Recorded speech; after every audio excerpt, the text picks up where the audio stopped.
Yeah. Welcome to episode, I think it's 13 or 14 now, Mark. Yeah, Mark something around there. Yep. We have a very special guest today. Mark is going to give the intro, and then we are going to announce him. But we don't need to bring him in the booth because he's already here. He's watching us. He's staring at us. He has too big of an ego to sit outside the booth for an intro. And it would just be denying everyone enjoyment, delaying any point of this person not talking. How to describe our next guest? The only nice thing I can write about him is that his mother is wonderful, and his father used to write the rules for Mattel, I believe, right? For some famous games back in the day. Basically, he's an online bully that went legit. He is a former barista and currently a failing stand-up comedian. You might better know him from his past at YoBeat. He was also my former boss at Snowboarder magazine when T-Bird was let go as my boss back then. And he is now the current editor of Slush the magazine and creator of Last Resort, Stan Leveille. Wow. Thank you so much. And before we get too far, I've actually written an intro for you guys. So if you will, God. I'd like to just jump right into that. Mark Laven's birth was rumored to have caused a total solar eclipse, visible only from Cleveland. He has achieved feats that defy the known boundaries of space, time, and possibly dimension. Unconfirmed rumors are that NASA once tried to hire him, but Mark declined, claiming he would do it remotely from Cleveland, using a lens cap and half of an eaten sandwich. Mark has somehow dropped into more professional rail jams than any other civilian on the planet and is now embarking on everyone's snowboard dream, picking up from Southern California and moving to Ohio. Tom T-Bird Montroso, born somewhere between a snowstorm and a typewriter, spent 13 years at Snowboarder magazine, writing captions so sharp they were once used to cut a lock of hair from Pat Bridges' beard. Once he famously called an entire snowboarding contest in haikus, with verses so powerful that the crowd fell into a silent reverence. Now they run a podcast that they named after themselves, and they thought having me would literally be a great, solid 14th guest, meaning I am the, really just shy of their top 10 picks of people they want to talk to, and definitely after Hondo for sure. And before we get started, guys, I just want to give a big shout out to our listener. Stan did more prep work for this podcast than we did, and now I'm a little worried about how this is going to go. Holy shit, that was incredible. Yeah, I'm going to out-podcast you guys on your own podcast. Okay, so that kind of begs the question, how in the world do you not have a podcast yet, Stan? And do you want to be part of ours? Sorry, that's a two-part question. I like doing things that feel like they're going to be successful. You know?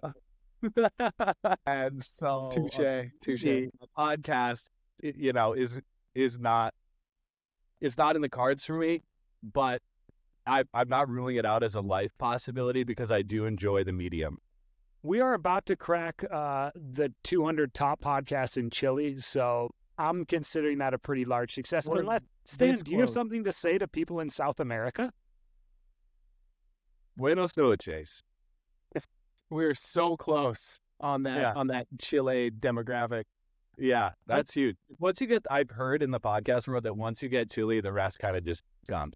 Yeah, it's the first domino to fall, always. And they're in winter right now, so you're kind of like hitting that midwinter podcast. Maybe they haven't heard of it. Well, I didn't really have time to write you a very long intro, but I was going to start writing a song that I'm hopefully going to eventually put out with pictures of you called I'm Just Stan. The first lines are, doesn't seem to matter what I've done. I'm always number one. No one knows how much I care about my hair. And then the hook is going to be something like, I'm just Stan. I live in Southern California, but I still don't get tan. Wow. Okay. Yeah, this is good. Yeah. That's great. I like where that's going. Amount of effort into my intro, frankly, but that's a good song. Stan, when did you become Stan? Because it's been talked about, your name is Justin, but when did when was Stan born? Stan was born when I was in college, probably 20, 21 years old. That's always a healthy sign of someone's psyche when they're born in college, you know? Yeah. Yes, that's correct, Mark. The alter ego of Stan was born in college, and it was never meant to be about me. I was calling everyone else Stan. And then when I started, when it really took off was when I first got an internship at Yobi. I thought to myself that there's no way this will be my job for very long. And like, I'll probably move on to something else. And I should write all of this stuff under a fake name because I don't want any of it getting back to my real name. Cause I was writing articles about like smoking weed and like all this shit. And then it turns out now everyone just calls me Stan. And I actually went the complete opposite direction and leaned into it really hard. And so now I've been Stan for 15 years. Who still calls you Justin? My parents. Yeah. My mom hits the occasional Stan, and my friends from growing up in Western Massachusetts, because like I go back to visit them, and they're like, "Yeah, we're not calling you fucking Stan." So, what was your home resort growing up? Was it Butternut? oh yeah, Okay. And you're from Great Barrington, correct? Great Barrington, Massachusetts. Yes, one of the greatest towns in the world. Butternut, yeah, 22 trails, but really 11. And then they have like one trail that cuts through the middle of it. So then they get 2 out of each trail. Yeah. I grew up like 2 miles from there. I went there a lot, and it is my muse and my flame. You're quoted in your local paper saying that you'd be very happy to spend $80 to ride at Butternut as long as it does not slip into Vale's clutches. I bet I did say something like that, you know. And in addition to that, if anyone's watching, if the listener is from Butternut, and I could get free lift tickets from now on, I would love that. One time, Russell Winfield, fun fact, also learned to snowboard at Butternut. He hit me up and was like, "How do you get lift tickets at Butternut?" And I said, "I buy them." And so I do be out here buying tickets, okay? You're telling me you don't get free tickets at Butternut? I've never tried. You don't try. No, I've never tried. First of all, it would like mean that I would. There's no way they know who I am. So then I would have to describe who I am in trying to get tickets, and it all feels just so icky. And now that I'm past the statute of limitations, I mean, I snuck into that mountain every day of my high school career, so I figure, Yeah, I'll pay it back. you owe it to them. Yeah. Clayton, what's your home resort there in Cleveland? Alpine Valley, but they just got bought out by Vale because the last few seasons I did not go and spend $80 when they were a family-run resort. And so I guess I was responsible for the greater Cleveland ski area to fall to the clutches of Vale. What's cool about the name Alpine Valley is that a valley is lower than the mountain. So you're Right. Alpine Valley. It's like, yeah, we have a mountain, but we're actually below it. That's cool. There's like 4 alpine valleys in the country anyway. So, why don't you take that issue with marketing departments? Stan, what was your? I mean, like any many East Coast snowboarders, there's a ton of East Coasters that move to the West Coast. There's not a lot of West Coasters that move back east. What did your kind of journey look like going from Massachusetts? I think you went out to Portland, yeah? Yeah, I moved to Portland straight after college, went to the University of Vermont, lived in Burlington, which is a still like lightly blinking part of the snowboard scene. It used to be like a shining light. I would call it a subtle blink now. Yeah. But I had driven out to Mount Hood with my friend Pete right after college, fell in love with the place, had never actually been to Portland, but just decided I was going to move there. Drove across country, sight unseen, lived in Portland. I had known Brooke Geary's sister in college. And so I reached out to Brooke because their website was called Making Snowboarding since 1997. I was like, I can do that. I make fun of everything. And I was their intern. And so I lived in Portland, worked at Yobi, was an intern, climbed the ranks, became their managing editor, left in a fiery ball of Yobi, just like basically disintegrated. Then I moved back to Vermont actually, back east. And that's when I started Last Resort. I called it Last Resort because I was incredibly disenfranchised, feeling like I was never going to get a job, and this was truly my last resort. And it kind of worked out. And then I also made Sculpt tour videos at that time, which allowed me to quit my coffee shop job. And then that slowly led me into the warm embrace of Pat Bridges. Well, going to the Last Resort before we get into kind of the snowboarder years, I remember watching the Last Resort, and I was like, huh. So like a snowboarding news site on YouTube. I've never heard of it. Like snowboarding media didn't really embrace YouTube a ton back in the day, and you kind of seemed like, what was that intentional, or was that just because you're like, yeah, it's just uploaded to YouTube and kind of see what happens? Well, it's something I'm struggling with now, certainly, because it was pre-Instagram having video when I started Hateline. So like Hateline obviously was a project you guys talked about with Hondo a little bit. He was on the first episode. Yeah. And I made like 75 of those episodes, and they were on YouTube. That was like before social media was popping, and YouTube was just like what we had to do. Now the tables have turned, and I'm like, I've decided that if I don't put every single clip of the Last Resort video on Instagram, literally like 10 people are going to watch it. So YouTube was just honestly, some of them were probably on Vimeo for a while too. I've essentially lost track of how many actual episodes there are between, I had 3 iterations, Hateline, the news show, and then finally Last Resort. But yeah, YouTube is weird. And then when I compare myself to like skate YouTube news, Gary Rogers or Gifted Hater, like I'm not even touching those views. So I'm just kind of like, yeah, it's pretty crazy. Like nobody else has really also done news on YouTube since, even when you kind of were taking a hiatus from Last Resort. That's probably my only serious question for this whole entire interview. So T-Bird's going to have to lead this whole thing. But yeah, why don't you think anyone else has really tried to do a weekly news show in snowboarding?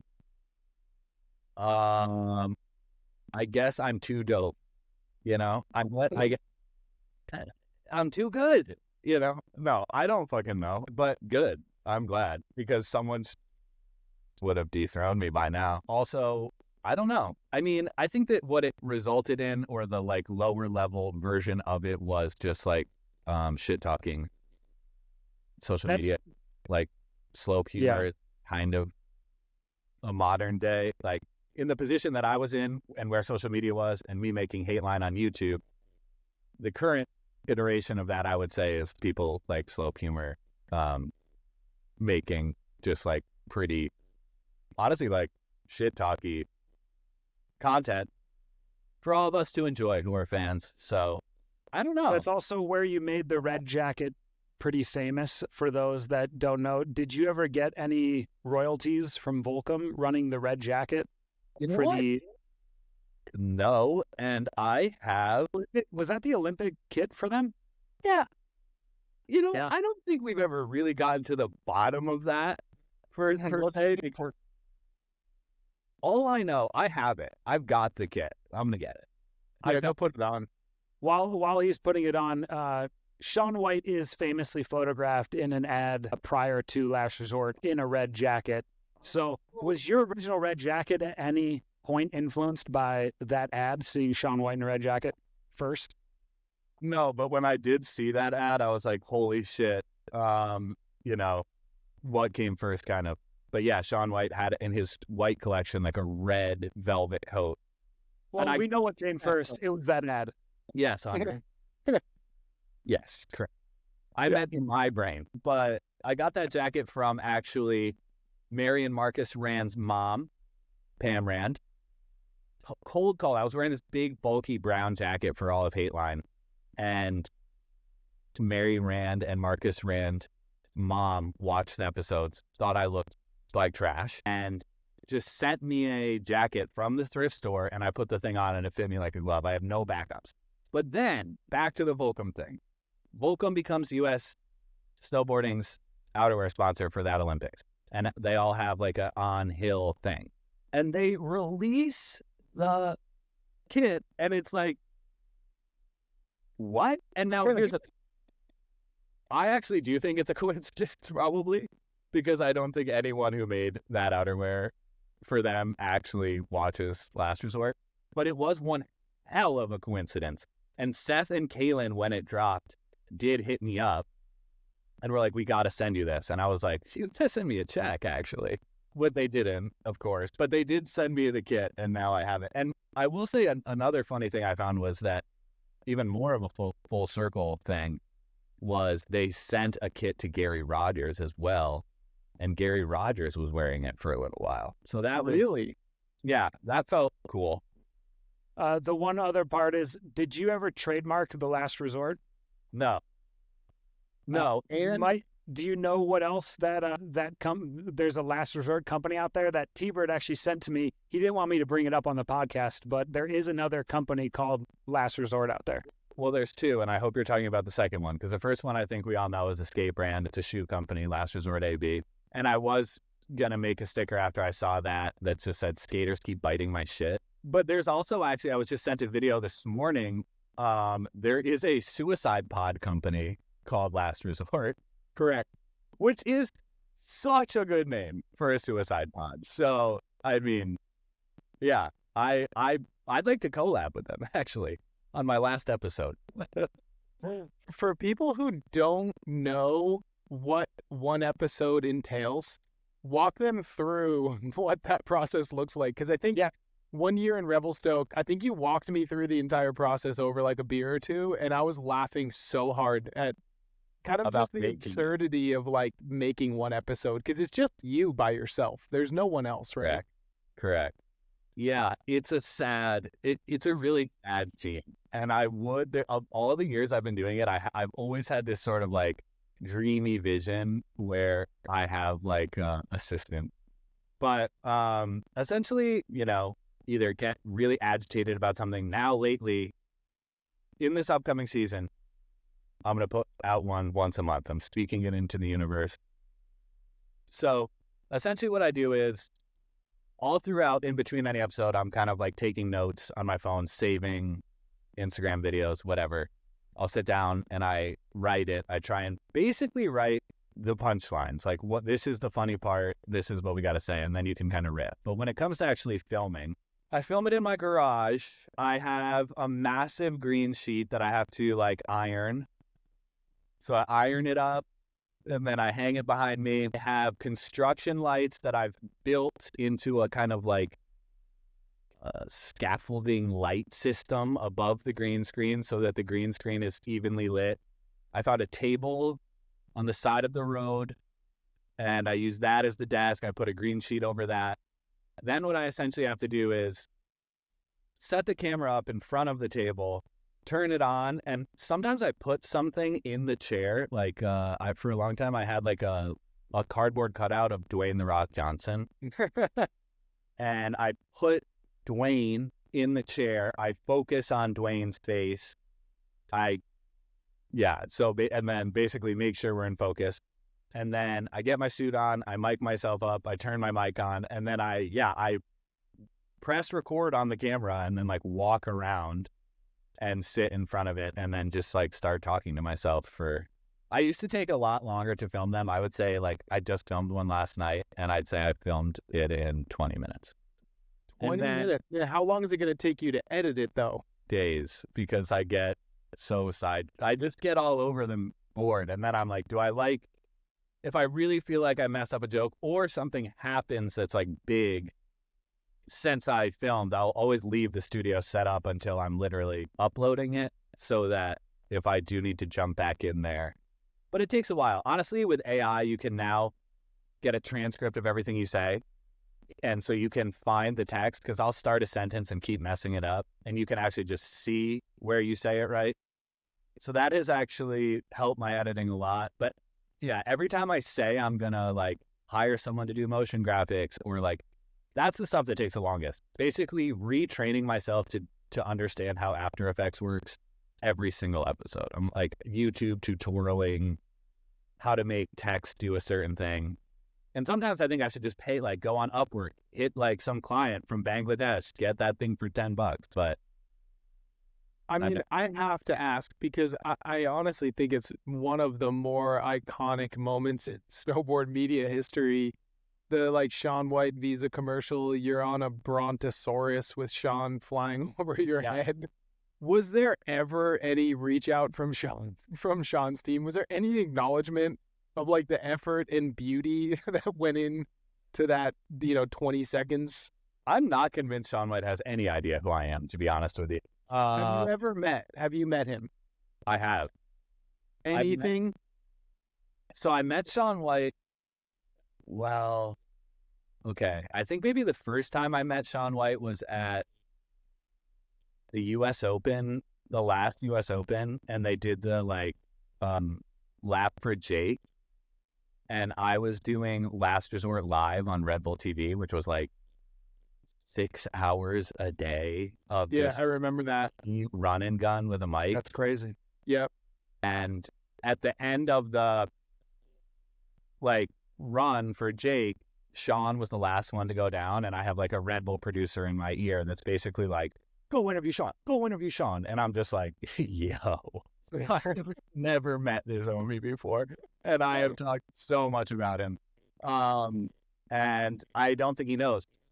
I would later meet him again when I knew that I was officially a true member of the SoCal Allegiant Action Sports inner circle, when I did in fact hit what I like to call the trifecta, which is that in 24 hours, I hung out with Kelly Slater, Tony Hawk, and Shaun White. In one day? In one 24-hour span. Would you like me to... Please. You don't even need to ask. Yeah, so Coco Ho had just won a contest at the wave pool at Kelly Slater's wave pool in Waco. So they had a big party.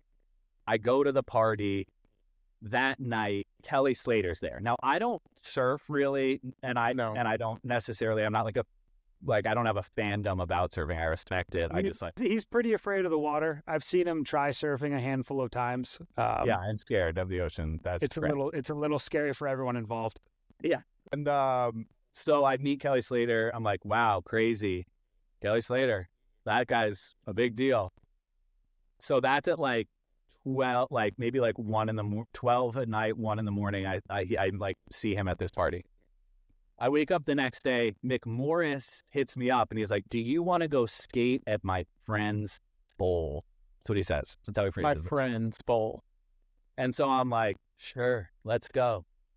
He's with Miles Gizmo, who's Tony's stepson. And I don't even really realize what's happening, but yeah, we pull up to Tony Hawk's house, and we walk in on some rocket power shit. We walk into Tony's house. Tony's, if I remember correctly, sitting in his living room, alone, no TV, anything, in a huge chair, like a king's chair. And you're like, what up? We're gonna go skate the back. Hell yeah, we go skate the bowl behind Tony's house. Tony comes out, skates with us. We're clocked in at about 10 hours after I had just kicked it with Kelly Slater.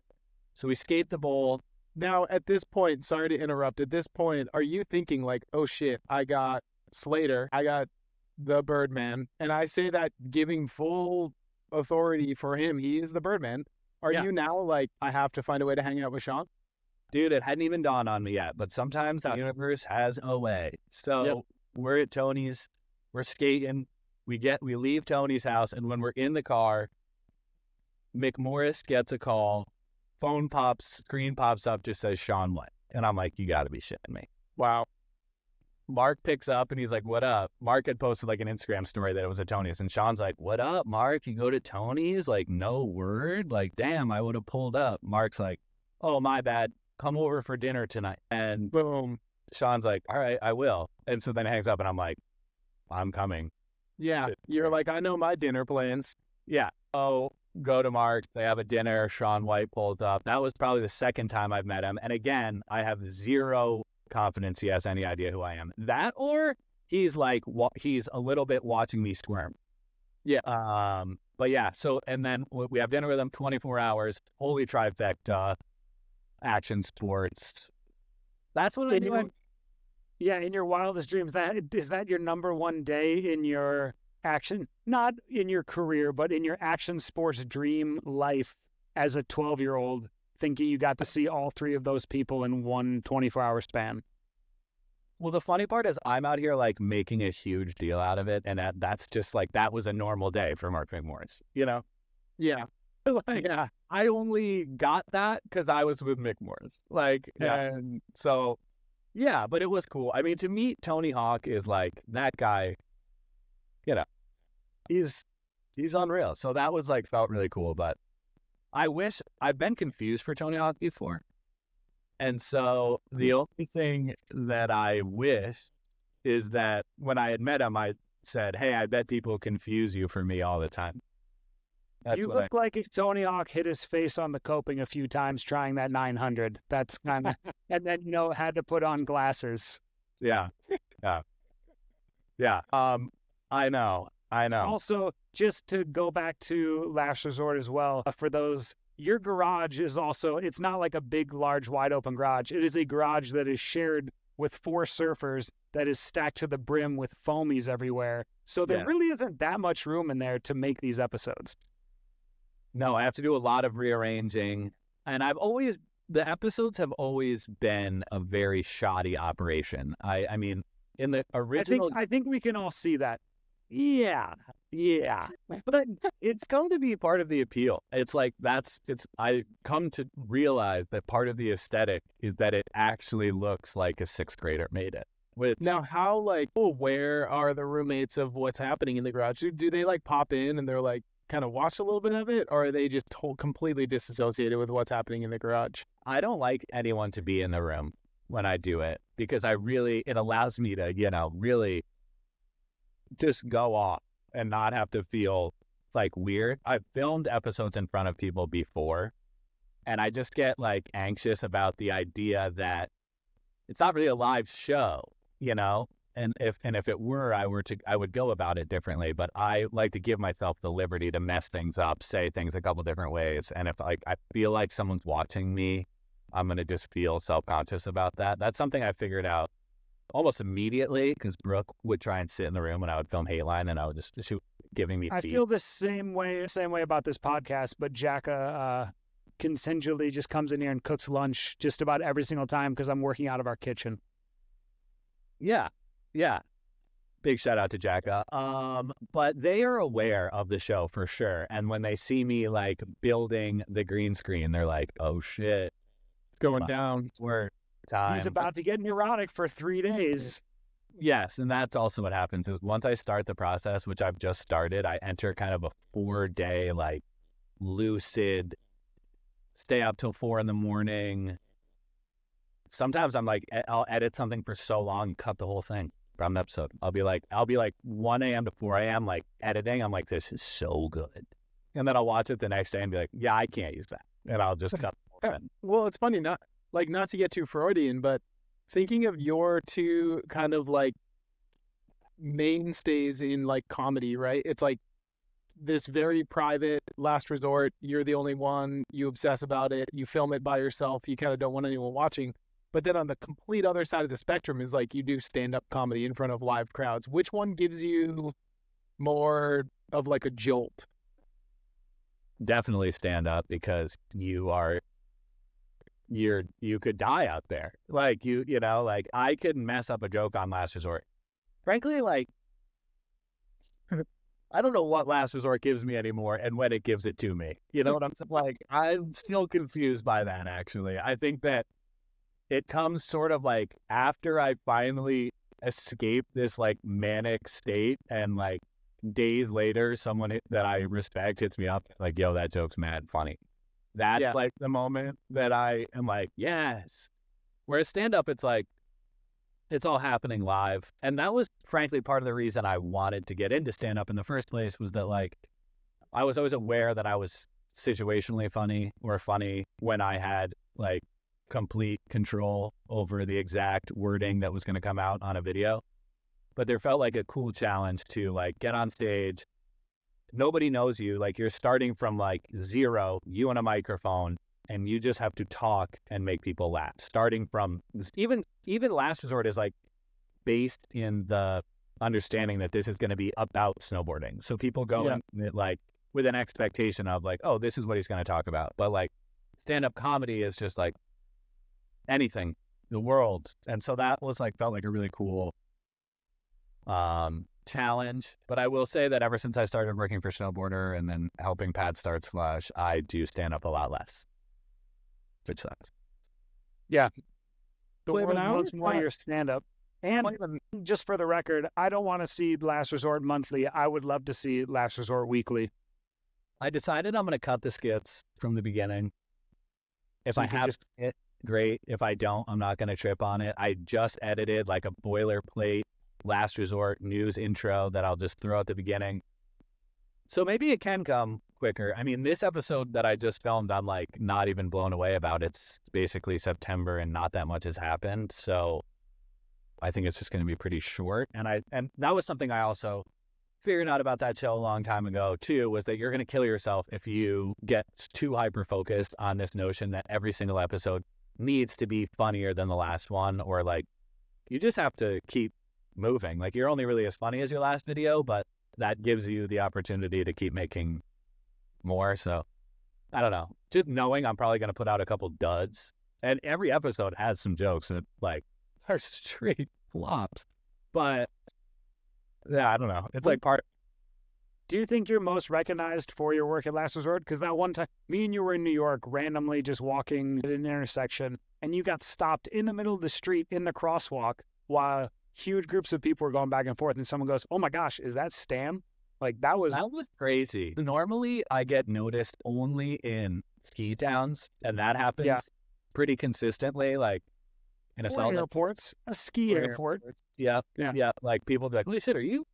I'm like, "Yeah," but the New York City one was absolutely insane. Like we're walking through the streets of Manhattan, and some kid stops me on the street. But I would say yes, that is absolutely the thing. I'm actually also though now I would say Natty Select. Yeah. Natty Select is it's got eyeballs for sure. I have a good one from this past winter. I was in a lift line once and I heard someone yelling the word snowbird over and over. And so my wife was like, "I think they're pointing at you." And I turned around and the kid locked eyes with me and he was like, "Yo, you're Snowbird." He was calling me. And I was just like, "Yeah, man, what's up? I'm Snowbird." Snowbird's a pretty good one. That's a pretty good alias. Yeah, it's too late for a rebrand, but it's not bad. That's what we call most old people around here from Cleveland that go to Florida during the winter months. Yeah. But I think it's especially like the kids that like someone I went to high school with or something, you know, like people that knew me from growing up. It's like the only arena that they're really seeing me in, like, because that like plays at bars a lot. Like there's I'm sure you can relate to this, T-Bird, but like it is not uncommon to walk into a bar, at least like even in Southern California, and the bar is playing Natural Selection. Yeah. Were you voted back in high school anything like most likely to end up on a bar TV screen for some odd reason, or most likely to end up on the 4th most popular snowboard podcast? Actually, is what I was. What's it? Crazy. You were on the Snowboard Project or Airtime? That's awesome. We're trying to get some of those guys too. I was voted, go figure, I was voted class clown in high school, of course. Fucking idiot. T-Bird, were you voted anything in high school? No, I was not. That was just I was voted most changed, and to this day, I don't know what that means. Most changed? Most changed. I used to be, short with long hair, and then my senior year, I put on a pair of skinny pants and cut my hair, so it looked a lot different. Wow. You've I changed. could see high school Clavin. I've never seen photos of high school Clavin, but I could see high school snowboard Clavin, like long hair, the Holden bell bottoms, super tight pants. Yeah. That's what I wore, and I rode a Battalion Evil Twin. Okay. I actually had, when Clavin and I both worked at the snowboarder office, I had a picture printed out of him in high school that I had hanging in my office as just like a little bit of inspiration. Stan and I had never met until he kind of the job offer was field to snowboarder, and Bridges put us in a room together at Bear Mountain, and we spent instead of sleeping and getting ready for the long day shoot for whatever it was, we just spent every single night of that shoot week talking till about 5 a.m. Yeah, that was going to be my next question is like, when did the sparks fly between you two, and did you both know it? Because I feel like Stan getting a job at Snowboarder while Clavin's already there. I had left the magazine at that point, and then I very quickly realized how meant for each other you two truly were. Also, to be clear, T-Bird says he left the magazine, but all three of us were left the magazine not by our own choice. We were asked by the brand new parent companies when the buyouts happened to leave the magazine, please. Yeah, I got fired. I was actually going to say that my really entrance into Snowboarder magazine almost has in massive parts due to both of you leaving. So T-Bird, the company figures out you weren't actually living in SoCal. They get a new company. They get a new owner. They let you go. It just hits me up. Like I was kind of scabbing you a little bit, which I did have stress about, but I was also 30 working in a coffee shop in Burlington doing stand-up, and I was like, for sure taking this job. Mark Clavin, Pat originally was sussing me out to be the online editor because Clavin went to go work for the MLB for like 5 minutes. That's right. And so when he left, Pat started sussing me out for online editor. I wasn't going to do online editor, but then the editor thing opened up. And so, Clavin and I hung out. I think it was immediate. It was like it was a love at first sight. We really did on some like middle school sleepover, stayed up talking, like pretty sober, like just like, and that bond was really strong. And Clavin and then it was kind of broken when he was forced to be my roommate, and then I overcharged him $400 per month of rent. I'm glad this came up, actually. So I want to dig into this.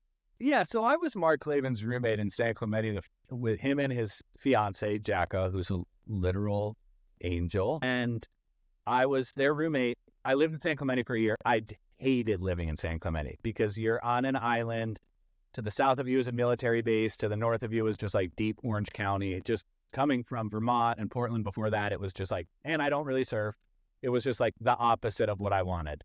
And so I kind of start looking into, I think actually Mark took me to like a party in Encinitas once. I was like, oh, this place seems cool. And then I found out Zeech Man had a room open in his house for $600 a month. I said, Mark, hey, love you, buddy, but I'm going to move. And then Mark says, well, what if we pay equal rent? And I said, what? Okay, wait. How this started was how Mark Clavin has been, Mark and Jacka, mind you, I'm living in their house. It's their stuff. I'm like in their space. Mark and Jacka are paying $800 a month. I, in my little room, am paying $1,200. And I'm like, what? So then the other side of the story is your room was larger, first of all. Second of all, you were not like it's not like me and you were like, hey, let's be roommates in Southern California. I get a call one day. My roommate, or me and Jacka's roommate, left. They had to go to a place where people have to go sometimes. But what happened was Bridges called me up and said, hey, did I hear your roommate left your guys' place? I said, yeah. And he goes, cool, I'm hiring a guy named Stan, and he's going to come live with you. This was before our long sleepover nights up at Bear. So I was basically just becoming subsidized housing for the magazine. That was a tale as old as time. It was Baker's Place was placement. Yeah, I took the place from the art director, Davey, when he left. And then we had a couple actual people that worked at the offices live with us as well. But when that place emptied, our rent was like that room's rent was going up anyways, because let's be real, no matter what, it was the cheapest place to live in San Clemente, California. So when that came in, the deal was when we moved out, that room was going to go up as well. But the other room in the house had already gone up to compete with some local pricing, but also it was still subsidized housing for all of us. There's no way any of us could live in that town without the pricing that we were given. Just to be clear, when Stan did move in, Mark, this was not spoken about. This was not clarified, correct? Exactly. Yeah. So I get it. I get how we got here. It was just a shocking moment. Because here's the thing. Am I a good roommate? Yeah. Okay. I'm the best. I'm a joy. He eats steak and sweet potatoes every night. He did not eat anything else besides that for a year straight. Yeah, yeah. And so that Mark was trying hard to keep me in, and he let it slip. In a true Mark. Not to mention, living with Stan was like being in an episode of a dating show, because oh my goodness, the online dating platforms that Stan chose to frequent and go on dates with were always very interesting and lovely people that gave me and Jacka a lot of entertainment over the year. You're making me sound like I'm on some weird app. We're talking about Hinge, okay? Before we get too far, I'm not on some like back page, deep cut dating app. But yeah, you were the most eligible man in snowboarding while you were living there. There was a lot of, no matter where you found your dates, there was a lot of interesting personalities coming in that I would say they were definitely on other apps besides Hinge. And yes, they were probably some back alley apps. Yeah, Clavin and Jack really get it. They get a kick out of, they watch TV shows, and then I could tell they were applying the same energy to my life. Like they oddly were enough, you should. One of the apps I think was called The Last Resort. It was for women who just have not had an easy time finding a date. Let me tell you, I think it's funny that you're saying that, Mark, because I think historically SoCal is not a place I'm doing well on the apps, right? Because like you were also running like a '94 Nissan Elantra or something like that, and Ford Escort, thank you. And it was an ugly car. Yes, it's vintage now though.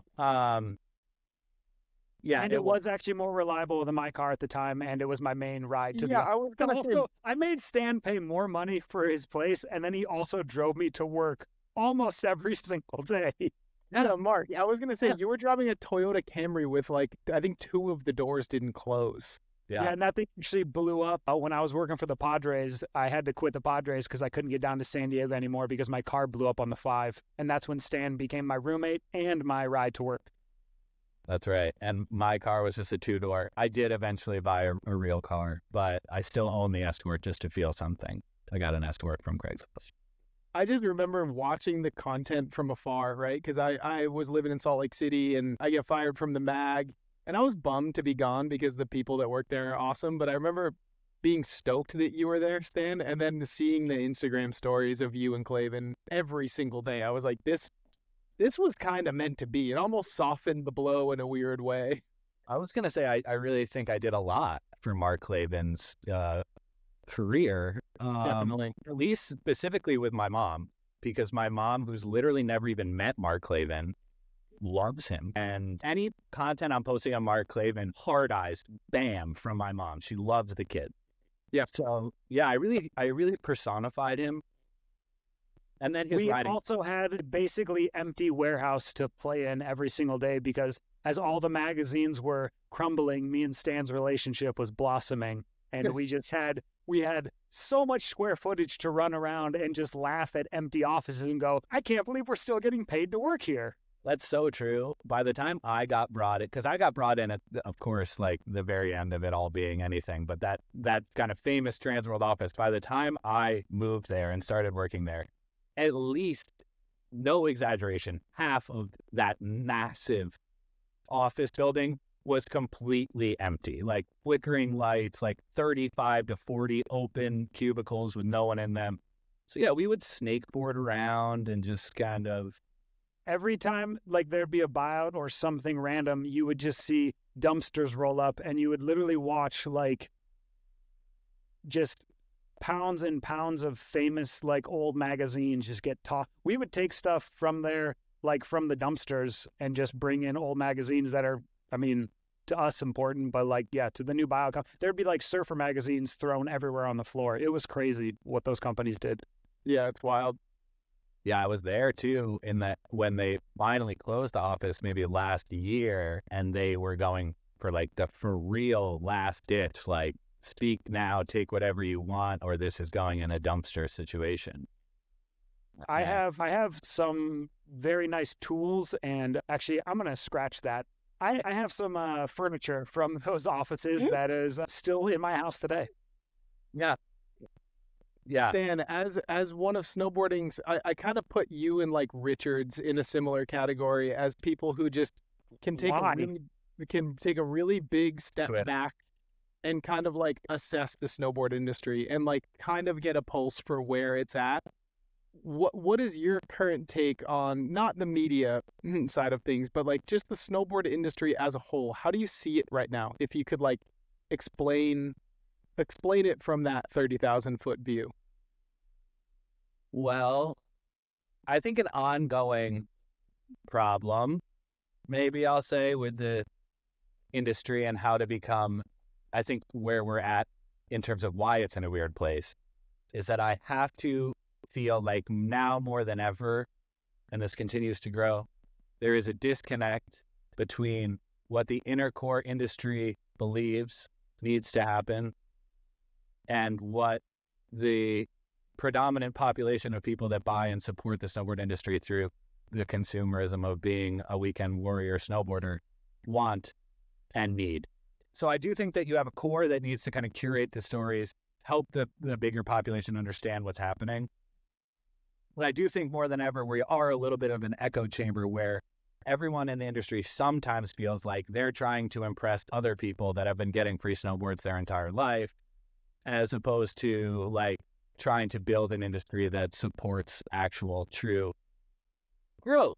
I think that we are at a strange odds in that it obviously really boomed as a subculture in the 90s and in the 2000s. And now we are grappling with how to keep that afloat, knowing it is not as new and shiny, but still does have this like place in the grand scheme of things. Like snowboarding is a thing people get or understand that it exists. And with higher participation now more than ever, yeah. Yeah, and I think that, ultimately, I don't know, COVID did really good for it because everyone got outside. And I think that every time I think I know how it is working or going to work, I realize that like I probably need 10 more years to really get it. But yeah, it hits me once in a while, that kind of disconnect, right? Where we're so involved with the core and we live it and breathe it and sleep and think about it all the time. But I'll be like in an Uber, right? And someone will be, oh, where are you going? Oh, yeah, I went snowboarding yesterday. And they're like, where? And I'm like, that fucking giant volcano covered in snow that you can look at every day. And they like grew up in the area. I'm like, how in the world can you be like a 50 some odd year old person and in your teens, 20s, and I guess early 30s, like never drove up there and tried this? Yeah. Because snowboarding to most is like Frisbee. Yeah, I guess you're right. It's like I would say it's like ice skating, you know, like every year, like the Olympics happens and they're like, everyone like cares about ice skating all of a sudden. Yeah. Like, and we are so involved in snowboarding that we have a hard time like imagining the rest of the time because we're always involved. And then the Olympics happen and that's like the big stage. But like, I would say to most people, snowboarding is like, oh yeah. Like the same way I think about pole vaulting. I'm like, oh yeah, people do that. Yeah, totally. Yeah, except for if you want to go ice skating today, I can go to my local rink and I can try it out and have fun for $12. But if you're like, I want to go out today and go snowboarding, it's like, oh, it's $400, including all of this stuff together. I mean, realistically, could you snowboard in all the places you snowboard if you weren't getting to go for free besides Butternut? No. That's why I keep doing the podcast circuit, man. I got to keep the flow going, dude. I need free. That's why we're all doing it. Yeah. Yeah. I mean, I'm at the point now where I did get free lift tickets for a really long time, and I was lucky enough to live in Salt Lake City. And Jared Winkler, I think, is a genius with how many passes he gives out because Salt Lake is the hub. But yeah, I'm not getting free tickets in Oregon. And now, you know, my wife wants to go snowboarding. My daughter snowboards. And like, we're talking like, it's a lot of fucking money. And by no means am I complaining. I'm not complaining. I'm just realizing and kind of like seeing it how other people see it now and understanding them a little bit more where I'm like, yeah, how the fuck could a family afford to do this on a regular basis? Quite frankly. I do have to give a shout out to Alpine Valley, even though it is owned by Vail. The the management there did give me a pass. So very There you nice of them. go. Okay, Yeah. that's probably oddly enough because of Stan's Instagram. Yeah. Yeah, let's be honest. No, I think that I brought them a few issues. I do think that there is like I don't know the answer. I think that it does get to feeling as if the true big expense really is the lift ticket. Like at the end of the day, you can make everything else pretty affordable if you have a car. You don't, like, we again are so wrapped up in the culture of what's new and the new product, and we have like a status thing tied to us in the industry wearing new shit. Like we feel like we have to all the time, and I'm guilty of that. But like you can get the gear cheap. The resorts, I mean, here's the thing. I don't know. Like I've never again, snowboard journalism isn't real, but if it were, it would be worth like really looking into the profits that these mountains make, how much room there is for wiggle room. Because I actually just like don't even know. Like, are these guys just like raking in so much money and not too worried about inclusion? I recently saw some press conference with Alterra where Alterra basically essentially says like we care most about visiting skiers and snowboarders. Like we don't really actually care that much about local skiers and snowboarders because we're not able to capture as much money from them, which is like a no-brainer. Like, duh, that's of course true. Right. But just that like thing that has maybe felt like it's disappeared a bit with these big passes. In one sense, a lot of resorts are more affordable and it does help grow the culture. There's huge positives to these big passes. The negative side maybe also being though that there isn't as much of a need for these resorts to cater to the people that live there and like make it their lives. So I don't know. At the end of the day, like I want to pass the buck to the resorts kind of for like the reason it's so hard to get out there because like, I mean, even in Europe, if you notice the stark difference between what lift tickets cost in Europe and what they cost in America, it's like unbelievable. And I think that especially like a place like Austria, that like Austria's like whole history is tied into ski racing. There's so much there and history and culture and like respect for it that I truly believe Austria would like riot essentially as a country if lift tickets ever got more expensive than like $70 a day. But in America, free capitalism, go crazy, all of a sudden it's like 200. And I just like try and wrap my head around that. Like how much would I really pay for the like a clear cut mountain that has chairlifts on it? Like I get it. Like that is a massive, expansive project, but I just, I don't know. I just don't understand why there aren't resorts out there that are willing to think outside the box. Like I went to this one resort, tiny little resort in Japan. And again, I must clarify this by saying like, I do not understand how a ski resort operates. I don't understand what their overhead is. I have no clarity into that process. I don't get how the chairs go up the hill. I really have no idea. All of a sudden, I just sit down. I'm at the top of a mountain. It's magical. But you know what I'm saying from the financial side of things. But like, I've always had this thought in my head. What if you could buy by the run? Like if I could go to a mountain and be like, hey, I'm going to buy 3 runs for me and my daughter and my wife, right? And then we get our 3 runs. And then my daughter complains that she's cold and she wants to go eat chicken fingers and fries or whatever it is. If that's the end of my day and I drive home at noon and I spend $38, then I'm like, cool, that was a great day. Like the idea that you're dropping $150 and then your day very well might end at noon. You're driving home pissed off and you're like, I'm not going to do that again. I'm not going to fall for that bullshit again. That's kind of just where my head is at. Like, why can't someone come up with this game-changing idea that where they can still make enough money to operate, but give people a product that they feel satisfied with? Alpine. The last time I checked, please, Alpine Valley, offer a one. Alpine Valley, we could start with you. Actually, I was gonna give Ohio. Ohio's kind of like Austria without the mountains because you can buy an Ohio pass. The last I checked was like $384, and you can go to any resort in Ohio all year. And that is basically actually what it was. It was probably $100 cheaper when I was little just to go for a season to Alpine. So there is,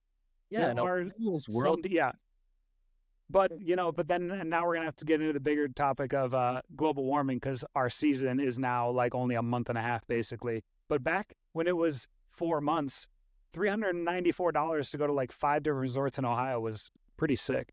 That's Yeah. pretty good. That's about as good as it gets, huh, Mark? All of Ohio? Yeah, hey, you know what? It's not that bad. I'm still only paying $800 a month, Stan, and I have a house now instead of sharing a place in California with you where I Yeah. overcharge you. That's facts. Stan, if you could only ride one resort for the rest of your life, and you could go there an unlimited amount of times for free, what resort would it be and why?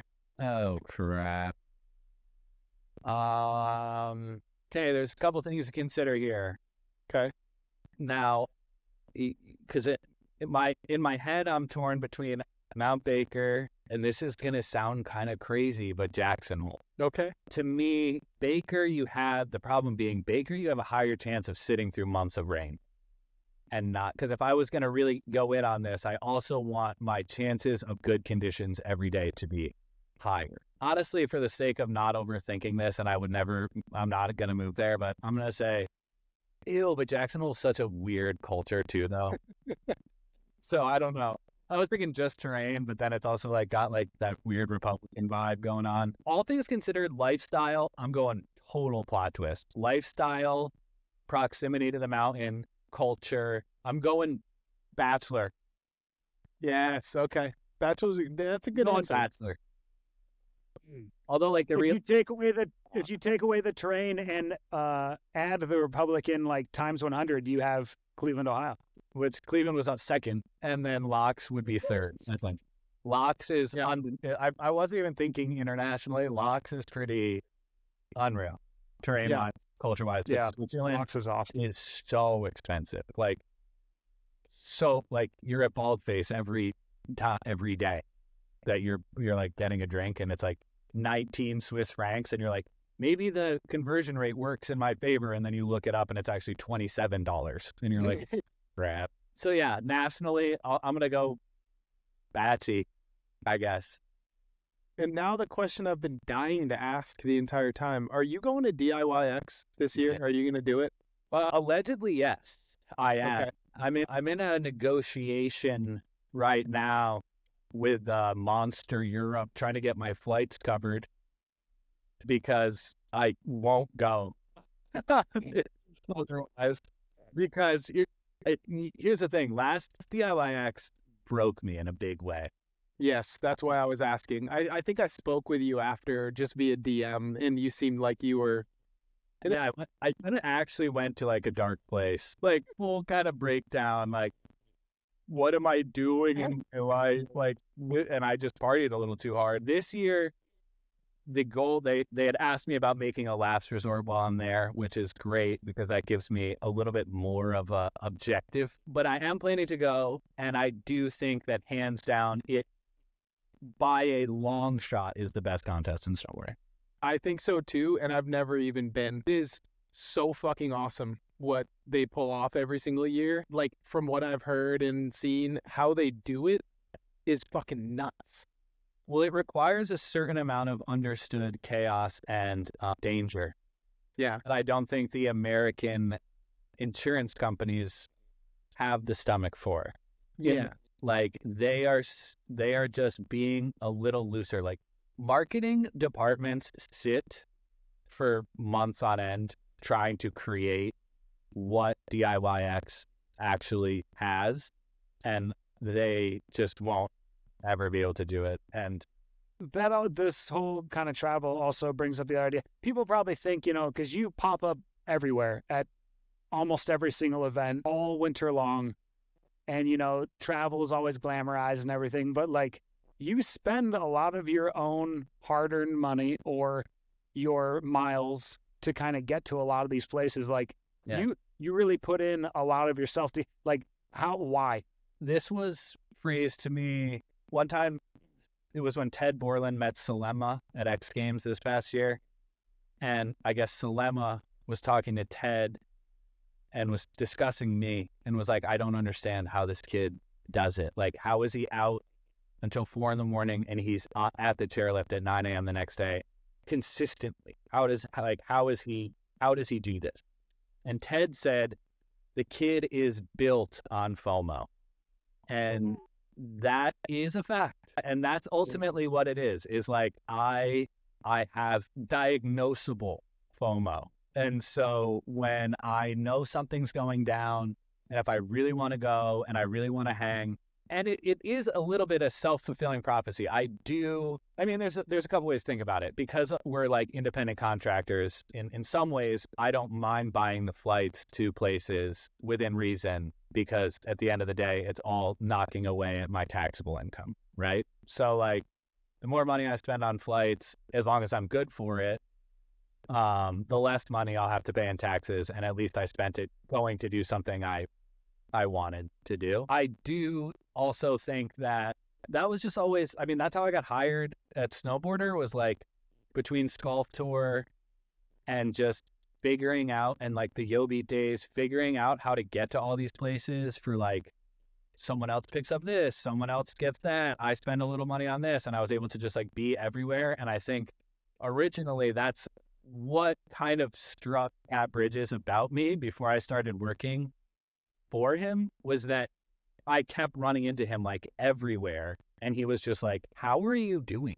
this? Like, yep, it plays a part for sure. You have no budget, like, how are you here? And I'm like, oh, I don't know, I'm sleeping on this person's couch, and like I got this brand to pay for my flight. And so now the goal now is to try and get more. I'm always hopeful that my travel will be paid for, but it doesn't happen a lot. What do you think it takes, like today, like for people trying to come up in the snowboard world? What do you think it takes to be successful in snowboard media now? I think one of the single most important thing, at least for my perspective of now, when you work at the magazine and you're trying to organize and manage other people's content, is that if you are autonomous and can give a product to me or any higher up that is polished, that is not just like so far off the mark of what you were looking for, that those are the people that, for me, like, you're going to get called back if you just consistently can provide me with what you said you were going to provide me. And secondly, one of my biggest complaints, or like my biggest pieces of advice for anyone trying to get into this, is just like how useless it is to hit me up and say, can I be an intern? I will do anything. And it's like, that's not specific enough. Like, yeah, first of all, we don't like Slush coming from, in big part, a lot of chunk came from it from a snowboarder mentality, as you would expect. Pat Bridges was like kind of the brains behind Snowboarder for so many years. He applied a lot of that to Slush. And so a lot of the way Slush operates is very similar to the way Snowboarder Mag operated, with the big difference that no less than $1 million different in budget for what we have to do. So when someone hits me up and they're like, I'll do anything, I'm like, we don't have money for you to like sweep the floor or like caption a photo or like whatever. Like, I need you to be like, I'm writing this story. Here's what I want to do. This is how I'm going to do it. This is who I'm going to talk to. And that's just from like a writer standpoint, like, and from a photography standpoint, I don't know, you just have to you have to know who people want photos of, I think. And you have to be kind of embedded with the crew, right? Yeah. Like, you got to have a crew that's either on the come up or very well established, and you have to be out there and you have to produce and then present. It's not like, hey, I want to go shoot with these riders. It's kind of like, hey, I got a bunch of days with these riders. Here's what I produced. Can I help out in some way? And obviously the flip switches at a certain point where when you get embedded in a crew, like you see it with Blatt and the Burton squad, or you see it with Ole and Vans, where it's like, it gets to a certain point where you can start to have some faith, like, okay, I trust that you are getting the content we need for this story. I don't actually need to like check on you, or you can just tell me that you have the story and I just believe you. Yeah. Because you've done this enough. So there's like, that's what you're working towards. You're working towards getting to a spot where people aren't like, what's this person's deal? Like, let me see the work. You need to like prove to people like, I deliver and I have this. And then a lot of it is just like timing, like, because none of the media in snowboarding is like well organized. So a lot of it is just like what you need right then. And if there is a person, like there's 1,000 times where I'm like racking my brain trying to think of who can do this for me? Like who's this thing that I can't go to, or who knows this person? So like just being, just like promoting in not an annoying way, like what you're up to and who you know and what you can offer constantly before it even really pays off is probably the answer. Yep. Cool. And that's basically our time. Both of our magazines are coming out next week, I think, maybe within the next 2 weeks. So do you have anything you'd like to, we'll offer it up to you. Do you have anything you'd like to plug? Yeah, Slush Mag for life. Okay. Slush Mag for life. Get Slush Mag. Subscribe. What is your magazine? Yuck. No, just kidding. No, I'm hyped. We're on volume 4. We've got 4 issues coming again. You probably tried to steal some of our photos. On the contrary, I believe you guys stole some of our photos, but there's not really a contest going on. Do you have any like keynote interviews you can drop, or is that confidential information? Well, any new columns? No. See, they have nothing exciting at Slush, so maybe you should just pick up a Snowboard mag. It'll also be available. Right? I don't want to speak. You guys are, already off to the printer. Okay, like we just sent our first one to the printer, but now we've got 3 more to make. Me, Kaya, and Bob. We've got 3 more to make. So as you also probably know, things can fall out. So I don't want to speak to anything before we know. But in this first issue, we've got Videograss, because Videograss worked with Slush and Videograss made that movie. So we've got a big Videograss feature. Tommy Gesme's first feature interview. Hell yes. And those are 2 really big things. And there's a bunch of other. Yeah, nothing is actually certain until it's actually sent to a printer in snowboarding media. Because I've got some stuff I am excited about, but it's not at the printer yet, so I don't want to start gassing it up and then can't jinx it. I actually can't wait to see it. I'm going to the Videograss premiere next Wednesday here in Portland. Yes, get your tickets. I don't know when this is coming out. I guess it's probably not for a couple of weeks. No, I think this is coming out on Monday. This is going to be a quick turnaround. Nice. Okay, cool. So actually, your comment about the blinking star of Burlington, just maybe the fading star. I think you're going to Burlington this upcoming weekend for a snowboarding event, so maybe they're a little bit bigger than you think. Yes, that's correct. Actually, they also hit me up about they used to do this rail jam in downtown Burlington, and they're bringing it back in February, and they asked if I would MC it, and I said, "Oh, is it the Queen City Rail Jam?" I think they're calling it something different now, but that's the concept. Yes, I remember. Where do you think Red Bull's whatever it's called is going to? Which city do you think what's it called? Heavy Metal? Yeah, what city do you think Heavy Metal's going to this year? What if I know and I'm not supposed to tell? Why don't they just do it in Salt Lake City? I don't understand why they're doing it. And I don't want to be the one to spoil it. I've never been to a Heavy Metal, I don't think. Yeah, I've never been to one. They're pretty fun. I really want to check out, there's a rail jam up in Michigan that Simon Berghoff always shoots. That looks pretty sick. Some local shop puts it on. Rumors that it's coming home. And whatever that means for me. You have no home, Stan. Buffalo, New York. That could be anywhere in the world, according to Stan's, Find My iPhone.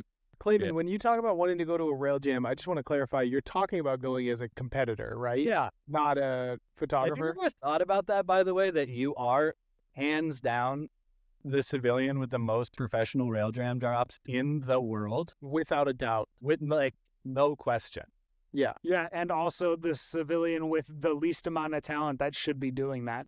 Yeah, there are so many unsponsored riders that should get my bib. Maybe they can pose as me to get into the contents and actually shake things up. If they weren't already invited, chances are you're going to be more entertaining, and that's for those riders to swallow. True. But just for anyone who doesn't know, Mark Clavin dropped in at Aaron Style with Jordan Small's gear. Is that correct? Yeah. After having a fun day with Gucci Man. And then you've also dropped in on 2 Dew Tours street courses. Is that correct? 2 or 3, yeah. Hot Yeah. dogs and handrails. Twice. Hot dogs and Hot dogs and handrails. handrails. Yeah. And you always have an energy drink helmet on when you do it, which is another really cool. Do you have a heavy metal under your belt, Mark? I do not want a heavy metal. If I did a heavy metal under my belt, I'd be underneath a sheet in a hospital, would be the next thing underneath. Yeah, Red Bull Heavy Metal, if you are watching this, we're going to need, if you are the one listener, we're going to need Mark to be invited as a rider to Heavy Metal. Maybe I can just be a commentator because of all my past whatever experience at these rail jams. Yeah. You're Yeah. like snowboarding's Tony Romo. That was funny. Yeah, I never won anything. I shouldn't have been in the dance, but hell, I'll talk about it. The last Heavy Metal that they did a show on for ESPN2, I was like having this fun way of being like, yeah, I'm doing this commentating thing for ESPN2. You know, it's like not quite ESPN, but What's your crowning achievement so far in your career? And then we'll be done. oh, my crowning achievement for my career. You know, probably this winter in Telluride, I randomly ran into Seal. But Yeah, and I was like, hey, turns out it was his birthday. Rode with Seal for a couple laps, and then Seal invited us to his birthday party, and we went. no Oh. way. Yeah, kissed from a rose much? So yeah, I'd say probably that. It's probably the crown, riding with Seal. That was a big one at Snowboarder. He was a follower of Snowboarder magazine on Instagram, and Bridges never let anyone forget that. Dude, he went straight hard boot for a couple runs, like hard boot race board. Posy, straight Yeah. up. Yeah. He Hard. doesn't mess around. Is he laying them down? Because, I mean, it takes a very high level of skill to ride on hard boots and a Yeah. posy. I don't know if you guys have ever done it. It is fucking terrifying. No, when it comes to riding a snowboard on the mountain, let me say this: Seal is scarring that face. You know what I'm saying? Oh, my God. My God. He is scarring the face of that. And that's our episode with Stan. Thank you very much. Thanks, guys. Thanks for having me on your episode.